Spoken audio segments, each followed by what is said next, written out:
Good morning, children. This is about the 100 Dresses Part 2. We are coming to the closing end of this entire story. How the girls try to amend what has been done as wrong. What is the role of Maddie in it? How does she try to make things right? What are the efforts taken by her to make it right? Let's see. Wasn't there anyone she could do? Was there anything she could do? She wanted to find out. Maddie is searching how the way in which she can make things right. If only she could tell Wanda she hadn't meant to hurt her feelings. But now you can't do it because she's not there. She's not there. She cannot go to Wanda and say, "Oh, sorry, what I have done." Then that case, the matter would have been ended. But here, the person to whom you have to say is not there, and you don't know where she is. And what is the nature here now? Guilty. What is she now for suffering from? Enormous guilt. Okay. She turned around and stole a glance at Peggy, but Peggy did not. It did not matter anything for Peggy. She seems to be worth studying very hard. Well, whether Peggy felt bad or not, she did not bother. She did not matter.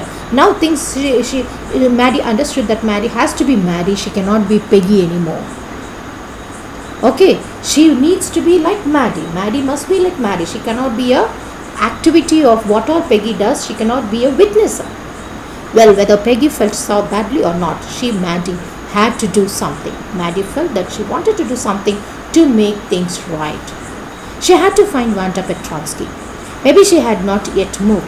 Maybe the letter had come, they have moved or not. Maybe they are shifting things, and maybe Peggy could climb the heights with her and they could tell Wanda she had won the context test. They wanted to express that they have won and what all had been done, and she's smart, she's excellent, and her dresses are wonderful. They wanted to tell it. Maddie wanted to do it. Let's see what happened. Was she successful in her effort? Did she meet Wanda? Was she able to confess her mistake? Let's see.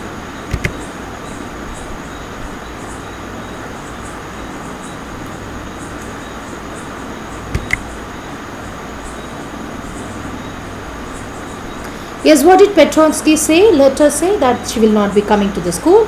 And is Manson angry? No, she feels upset of the attitude. How does Maddie feel after listening to the note? Maddie felt that she was a coward because she had not spoken against Peggy. And what did Maddie wanted to do? Want to make amends. She wanted to go to Heights and tell the mistake, what all the mistakes committed. Okay, children? Yes. When school was dismissed in the afternoon, Peggy said, with a pretended casualness, "Hey, let's go and see if the kid has left this town or not." So Peggy had the same idea. But they haven't spoken. Maddie and Peggy had not spoken. But Peggy also felt that she had done some mistake, and so Peggy had that same idea. Maggie glowed. Peg was really all right.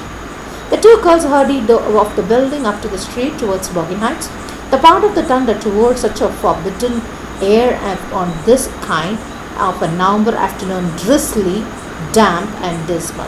It was not a very a rich area.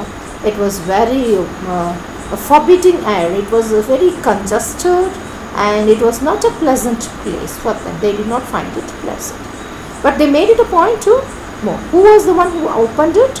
It was Peggy. Peggy said, "Let's go and see the kid and come. Let's see her and come. Whether she's been in the city or not." Okay, let's see what happened after that. The two girls hurried out of the building up the streets towards the Boggin Heights, the part of the town that wore such forbidding air on this kind of a November afternoon, drizzly, damp and dismal. Damp and dismal, wet and sad. There is nothing, there's sort of a hopelessness in the entire air. "Well, at least," said Peggy gruffly, "I never did call her a foreigner or make fun of her name. I never thought she had the sense to know we were making fun of her anyway. I thought she was too dumb and gay how she can draw. See, look at the way now they have. Peggy has understood that she had done, never did call her a foreigner, made fun of her name. I did not make fun of her name. Now, what all they have already done is coming out as I did not do it. She has done everything. She made fun of her name. She had made fun because she's a foreigner. She had made fun of her dresses. Okay, she never thought that she had the sense to know what we were making fun of her. So she thought that we were making fun of her and she did not know at all. So, is it not a question of arrogance here? You make fun of somebody and you simply say that you thought that the individual did not know that you were making fun of her. So, how will that individual know at all? I thought that she was too dumb. She cannot understand all these things. And how she can draw, but in reality she is highly talented. That is what she said. Okay. So you could see her way of approach. There is a question of adamancy in the talk. Maddie could say nothing. She never told anything. All she hoped was that they would find Wanda.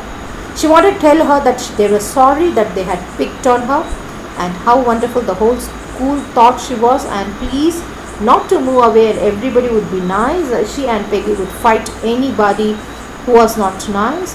The two girls hurried on. They hoped to get the top of the hill before dark. Okay, so the effort had been taken up by Maddie and Peggy. They go all the way to the place to find out. It was she wanted to tell so many things. No more difficulty. There will be no more insult, no more calling names, no more asking anything. And if at all, if anybody is there also, they will make sure that we will fight for you. And how nice all these things had happened earlier. The two girls hurried. They hoped to get the top of the hill before to see her. So it's all a late realization. Too much late. Too late a realization on the part of the girls. How nice the entire situation would have been if she had been accepted and her talented design, and learning from her. How much they would have learnt or exchanged in turn if that entire process had been different. Why at all such a thing happened? The thought came into these girls' mind, and now they are in the condition of regret. They keep on going on regretting for what they have done, and they are finding ways to find amends for what they have done. Yes, it's really a very touching story, and it really gives us a contemplation. We have to think that before we do anything to this story should come before us, and it's really wonderful to think about it.